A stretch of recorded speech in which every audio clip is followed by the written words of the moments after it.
Georgia PM defends foreign agents' law to prevent becoming a second Ukraine. Prime Minister Irakli Kobakhides defended Georgia's recently passed foreign agents' law on Wednesday, asserting that it is essential to protect the nation from external forces and prevent it from becoming another battleground like Ukraine. The contentious legislation, known as the Transparency of Foreign Influence Act, mandates that NGOs, media outlets, and individuals receiving over 20% of their funding from abroad must register as entities promoting the interests of a foreign power and disclose their donors. The bill has ignited weeks of protests in Tbilisi, with critics alleging it could be used to suppress opposition.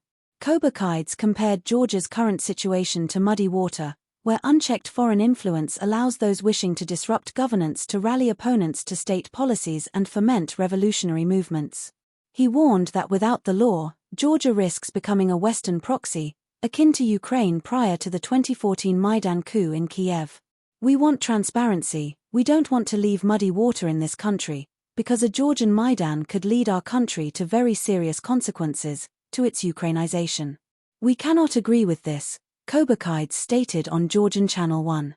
He emphasized that some seek chaos in Georgia, aiming to create a second front against Russia, but the government is determined to avoid such outcomes. The Prime Minister stressed that the new law is crucial for regulating and controlling foreign influence, stating, "The transparency of NGOs is one of the main levers that will allow us to do this." The Georgian parliament, dominated by the ruling Georgian Dream Party, passed the controversial bill earlier this month. Although President Salome Zurabichvili vetoed the legislation, the parliament is expected to override her decision. Western officials have sharply criticized the bill. U.S. Secretary of State Antony Blinken, speaking at a congressional hearing on Wednesday, vowed to take action against Georgia if the law is enacted.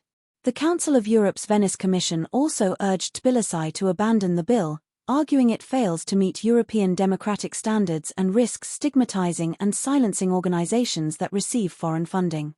Kobakhides dismissed these criticisms as absurd, defending the push for transparency and rejecting the notion that it is detrimental.